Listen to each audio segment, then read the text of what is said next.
Olá, é com grande prazer que estamos juntos na terceira aula de práticas inclusivas na educação profissional e tecnológica. Hoje falaremos sobre deficiência visual. Bem-vindos à nossa aula de hoje.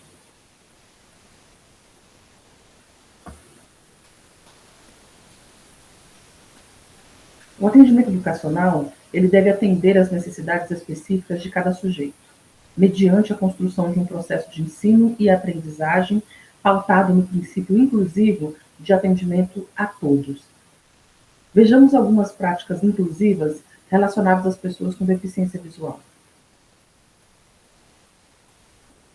Para conseguirmos entender o que é a deficiência visual, nós vamos primeiro passar pelos conceitos de campo visual e acuidade visual. Campo visual é a amplitude e a abrangência do ângulo da visão em que os objetos são focalizados.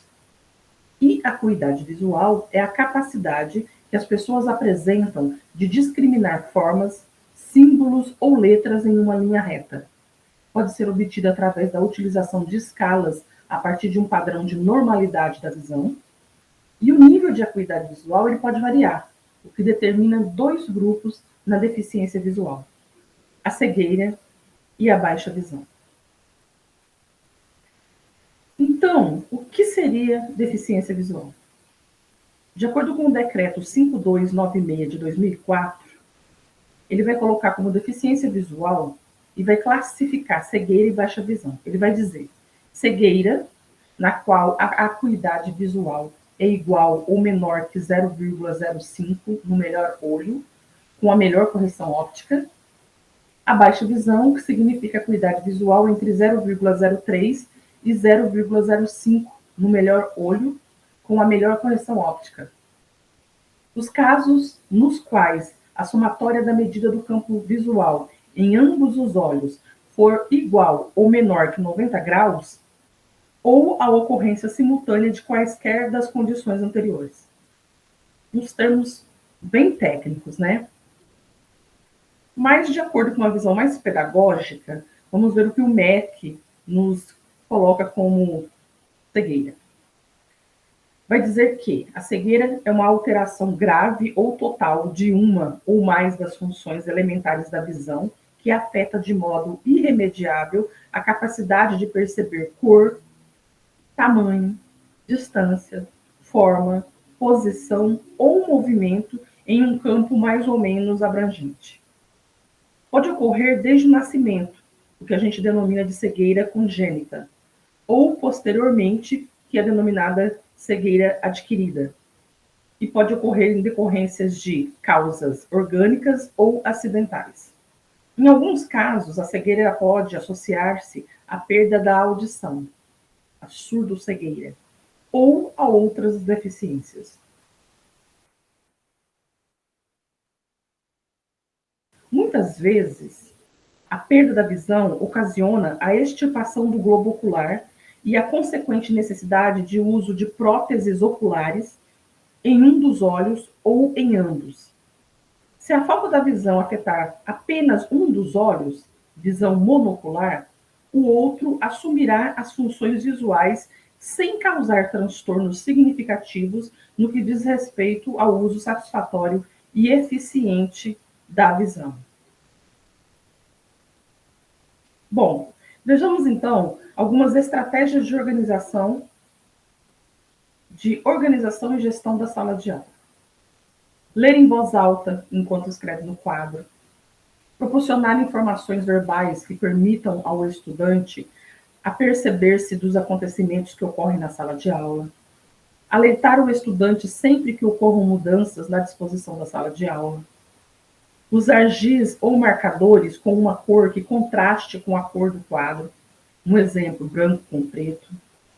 Evitar os reflexos da luz no quadro e na superfície de trabalho.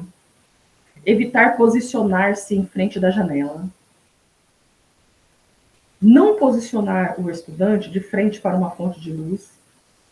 Colocar o estudante num lugar na sala de aula que lhe proporciona um melhor campo de visão e permitir que mude de lugar consoante as tarefas em causa e ou as ajudas ópticas que utiliza.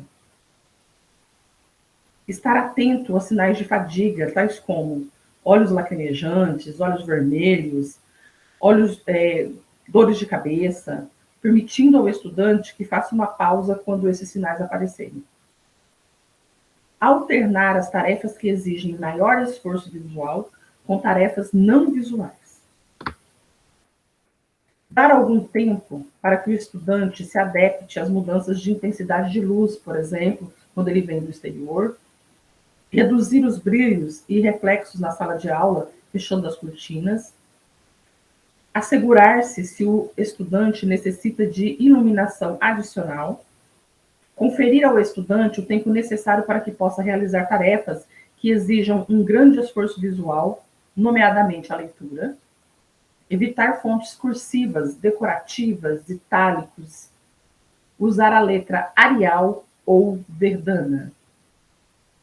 Uso de letra de imprensa maiúscula.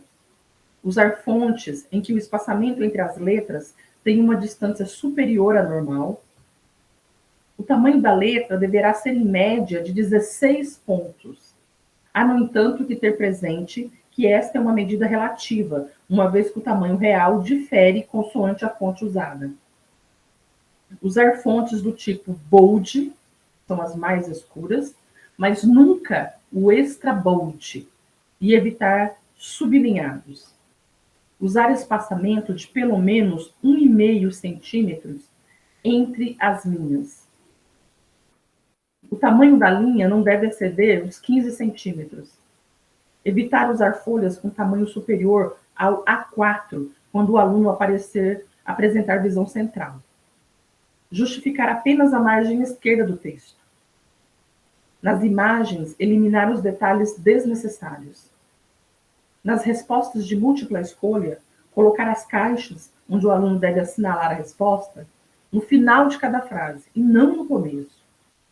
Nas apresentações em PowerPoint ou outras apresentações, usar cores contrastantes, preferencialmente cores claras, por exemplo, branco ou amarelo, sobre um fundo escuro, por exemplo, preto ou azul. O processo de aprendizagem, nos casos de deficiência visual, devem ocorrer por meio de outros sentidos e através de recursos de acessibilidade. Temos o Braille, que é um sistema de escrita tátil utilizado por pessoas com deficiência visual, que podem ser consideradas cegas ou com baixa visão. É tradicionalmente escrito em papel relevo. E o livro sensorial, que é muito utilizado com crianças com deficiência visual, mas que pode ser adaptado para diversos temas. Tem como foco o estímulo e desenvolvimento dos sentidos, especialmente do tato e da visão. Para as pessoas com deficiência visual, na tentativa de minimizar as dificuldades por elas vivenciadas, ocorrerá uma reorganização perceptiva. Passam a ser primordiais os sentidos da audição e o tato, e complementares o olfato, a gustação e a visão, quando existem resíduos, né? E para os de baixa visão, passam a ser primordiais os sentidos da audição, da visão e o tato, e complementares o olfato e a gustação. Há vários modelos de teclado para pessoas com deficiência visual. Eles são adaptados conforme as necessidades mais comuns dos usuários, que podem ser de baixa visão ou ausência total. Uma opção são os teclados com caracteres em tamanhos ampliados ou com cores destacadas. Eles são mais indicados para quem possui dificuldade de enxergar ou baixa visão.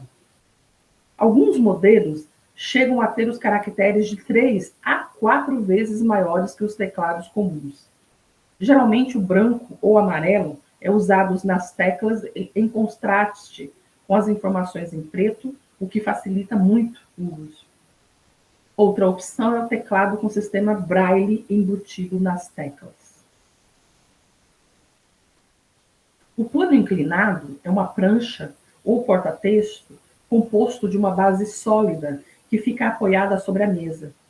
Possui um suporte regular que serve para ajustar seu ângulo de inclinação de acordo com a necessidade do aluno, o que permite melhor posicionamento do tronco e da cabeça.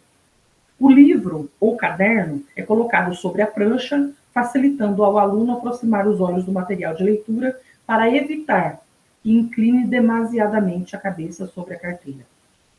E a lupa, que é um instrumento óptico de aumento. A máquina de escrever em braille e o soroban, que é um ábaco japonês, que consiste em um instrumento de cálculo. E o scanner. Pessoas com baixa visão, eles podem se beneficiar da utilização da informática para aprender a facilitar as tarefas referentes à universidade. O estudante pode se utilizar de ferramentas como o scanner, está aí presente, né, que reproduz em áudio o texto escrito. Dessa forma, a pessoa com deficiência visual pode consultar não apenas os livros em braille, mas também livros e revistas impressos e demais itens disponíveis. Por meio de um computador, um scanner e um fone de ouvidos, a pessoa cega ou com baixa visão pode, de maneira autônoma e independente, digitalizar e ouvir o livro por meio de voz sintetizada. Pode também gravar o resultado da leitura e levar para casa. Aqui o software leitor de tela, é um programa instalado no computador ou em tablets e celulares, né? E por meio do qual as palavras impressas são convertidas em sinal de fala. O resultado é uma voz que lê em voz alta não somente o texto do documento, mas também itens importantes de navegação, como, por exemplo, a localização do cursor do mouse, o botão para fechar uma janela ou minimizá-la, etc. Grandes empresas de software, como a Microsoft, têm esses sistemas disponíveis. Há também programas gratuitos. A lupa eletrônica, que possibilita que a pessoa com baixa visão consiga ler seus livros, seus documentos, bula de remédio ou qualquer outro texto, ou imagem com total autonomia. E também existe a versão portátil, né? O mouse braille, quando se posiciona o aparelho sobre um texto, uma microcâmera digital, ele escaneia cada uma das letras e transmite as imagens para o processador que controla uma unidade braille situada sobre o dedo indicador do usuário. Os pequenos dispositivos pontiagudos dessa unidade abaixam ou sobem para compor a tradução instantânea para o braille de cada letra impressa no papel ou em qualquer outra superfície, como latas de conservas ou caixas de medicamentos. Com a ajuda de um fone, também é possível ouvir o texto. Aqui o contraste de cor, que é um problema constante de acessibilidade. Pessoas que possuem visão limitada podem encontrar problemas para ler o texto de uma cor de fundo, se essa estiver um contraste baixo, por exemplo. E opções de contraste e brilho para baixa visão, também disponíveis em sistemas Windows ou Macintosh. Aqui nós temos outros recursos, né? São recursos para baixa visão, que utilizam lentes ou combinação de lentes para magnificar, quer dizer, ampliar as imagens.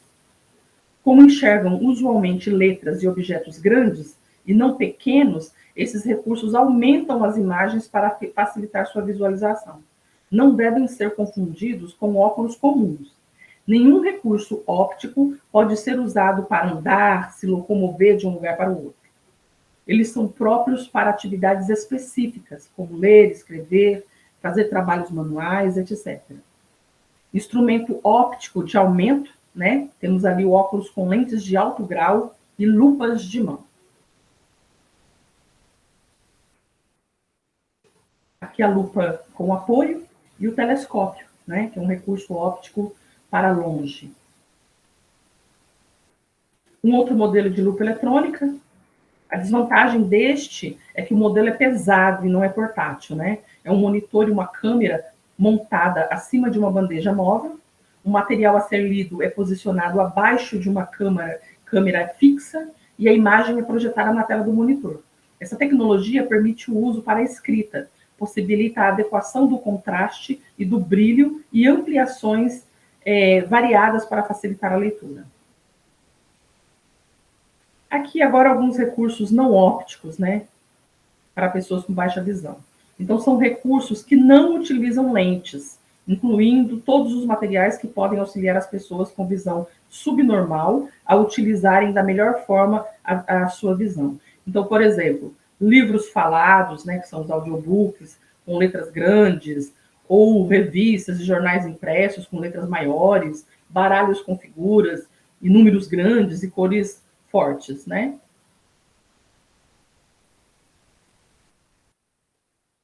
Sempre acompanhada da punção, ali a gente tem a reglete, né, que é um dos primeiros instrumentos criados para a escrita braille. Apesar de ser um instrumento antigo, é ainda muito usado nos dias atuais, né, mesmo depois da invenção da máquina de escrever em braille, da impressora e de softwares leitores de tela, por exemplo, em grande parte por causa da praticidade de transporte, né. Um livro transcrito a braille, por uma impressora capaz de reproduzir texto em braille, o usuário digita e envia um texto pelo computador ou pelo celular, ou até dita as palavras para que o conteúdo seja impresso automaticamente em papel em relevo. Agora, o globo terrestre, né, em alto relevo, que vai possibilitar a maior compreensão dos conceitos. E o caderno com pauta ampliada. Estes cadernos geralmente são maiores que os habituais, com linhas mais escuras e espessas, que facilita, né, na discriminação devido ao contraste e possibilitam, né, e permitem a melhor organização espacial. Aqui nós temos a audiodescrição, né, esculpindo imagens com palavras, né, a audiodescrição como um recurso de acessibilidade às pessoas com deficiência visual.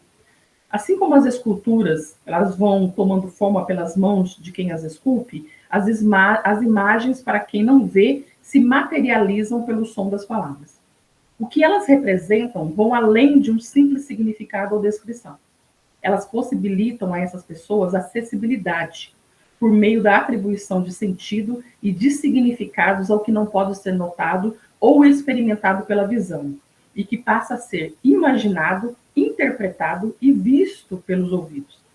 A técnica da audiodescrição, ela consiste no recurso que traduz imagens em palavras, expressões faciais e corporais em sentimentos e emoções.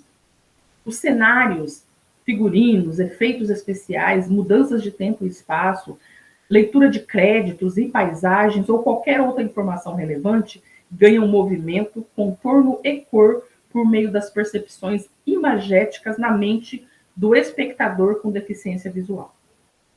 A audiodescrição como recurso de acessibilidade é mais um serviço de tecnologia assistiva que vem contribuir para a independência e autonomia da pessoa com deficiência visual.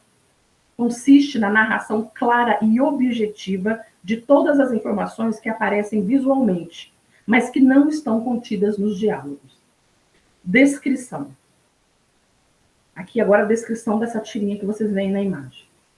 A tirinha colorida, com 4 quadros, mostra Mafalda, uma menininha de aproximadamente 7 anos, com blusa vermelha, de gola branca, laço vermelho no cabelo, cabelo preto com franja, lendo um livro que está sobre uma mesa redonda. Suas falas estão dentro de balões. São 5. Primeiro quadro. Mafalda debruçada sobre o livro, com a mão segurando o rosto, lê.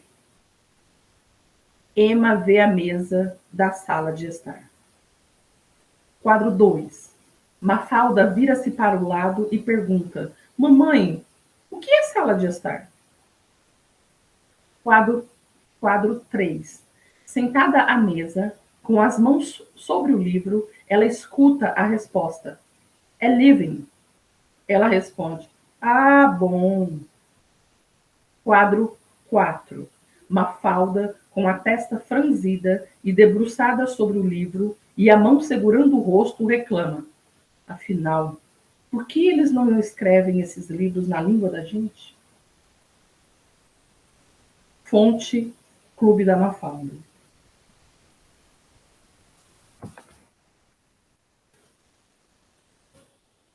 Aqui a gente se despede, aqui a gente encerra a terceira aula e não esqueçam, qualquer dúvida, esclarecimentos, nós estamos à disposição nos fóruns referentes a cada semana lá no ABA, tá?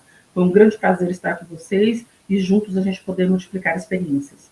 Muito obrigada a todos.